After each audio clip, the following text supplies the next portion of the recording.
Hi, everyone. In week 13, and this is the last week that we're going over new content, I had reserved this for other omics, and I was going to decide what we wanted to do at the last possible moment.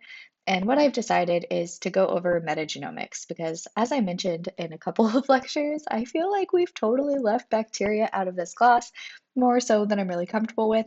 So let's start to talk about smaller things than humans, that's for sure. Because we have been talking about humans a lot. So, so far in this class, one of the first things we talked about was genomic analyses to, say, just sequence the genome of one person or of one clinical patient. Just sequencing all of the DNA you can, maybe at very high sequencing depth of a single person. We also talked about some strategies to compare different individuals of a species and maybe find some phenotype associated with the genetic variants. So this little sketch is kind of a sketch that I used when we were talking about that apple disease, where some apple plants had a disease and some didn't, and we found genetic variants associated with that. And then most recently, we expanded our lens a little bit to include populations. So we talked about groups of pigeons that were from New York and groups of pigeons that were from Boston, for example. But all of those things had in common is that we were only talking about one species at a time. So now we're going to expand our ecological view even more and move beyond the individual and the population to the community. So thinking about sequencing the genomes of multiple species all at the same time. And this is called metagenomics, or sometimes called community genomics, because just like I said, there are going to be multiple species that make up a community, say an environmental sample from dirt or the microbiome or water from your favorite body of water. There are going to be lots of different species in any drop of ocean water, for example. And when you sequence all of the DNA in that tube, you are doing metagenomics of the community that makes up that drop.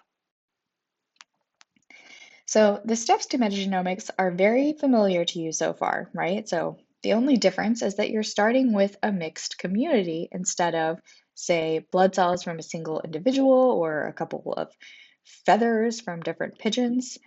But you're still extracting the DNA and sequencing it, usually on this kind of Illumina short read type technologies.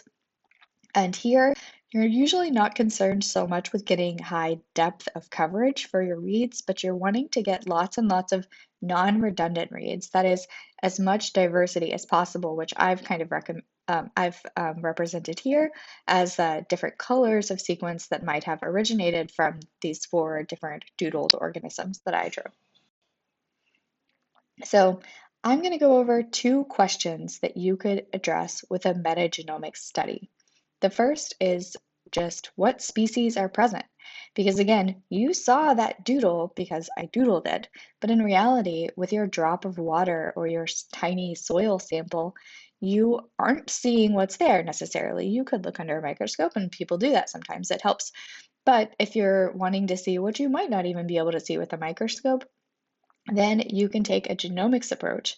And in this case, the thing that you would see is the sequences that you get from your sequencer, and you would have to use those to predict what species were present in your sample. So how do you do that?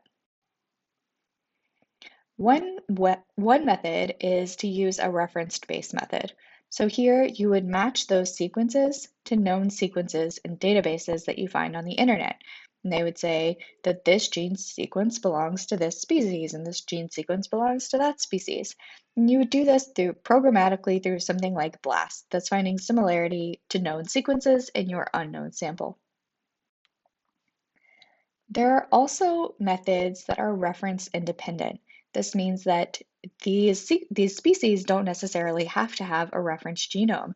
And this is really important because, as you can imagine, we have not sequenced and assembled a reference genome for every single species that you might encounter in a drop of ocean water or a scoop of soil.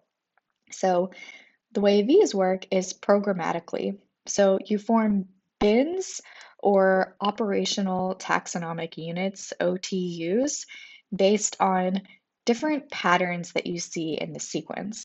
So this might be things like differential codon usage. Remember we talked about redundancy in the genetic code and that multiple codons can encode for the same amino acid? Well, some species tend to use some codons other than more than others.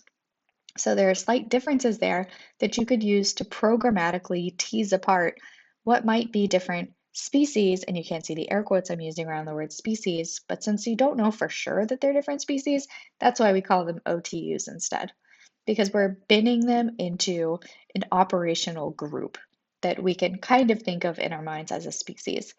Just like with differences in codon usage, differences in GC content of those two nucleotides in the genome can vary from species to species or group to group and can be a way of somewhat sampling the diversity of species that are present.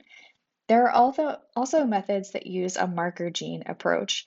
So, oops, for some reason my pointer can't go down that low on my screen. The word marker gene is there. So in this case, previous studies have found these phylogenetically conserved marker genes that are universal across the tree of life, and they have categorized just based on that gene some of these operational units or operational groups. So it's kind of like matching it to a sequence, but you don't have a whole genome of sequence.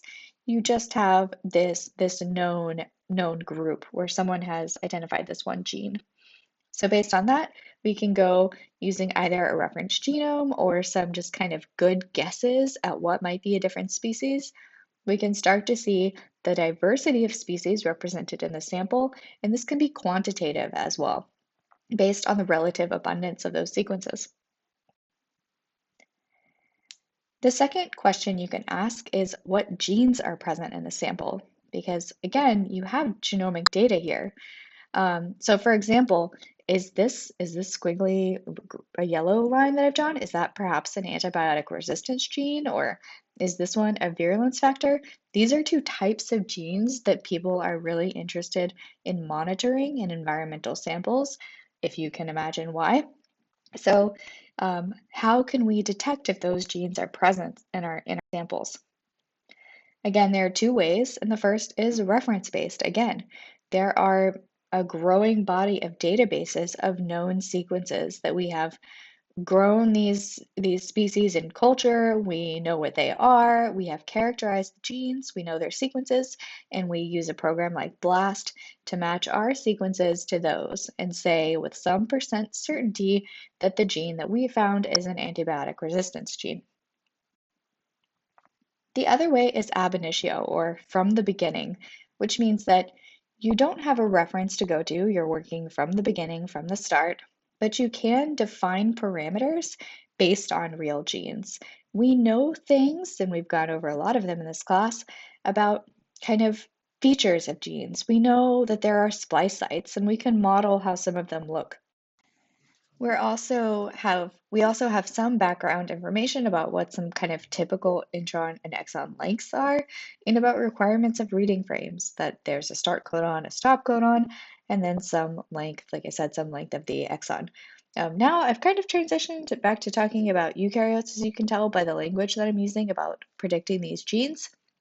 Um, Bacteria, gene prediction is a lot easier because their genomes are highly dense with genes. They don't have as many areas of their genome that aren't genes like eukaryotes do, and also they don't have introns in their protein coding genes.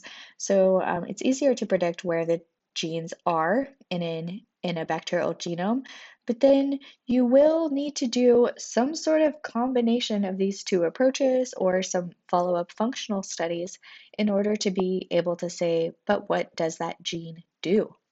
So we're going to go through an example of an application of metagenomics in class, and I'll see you there.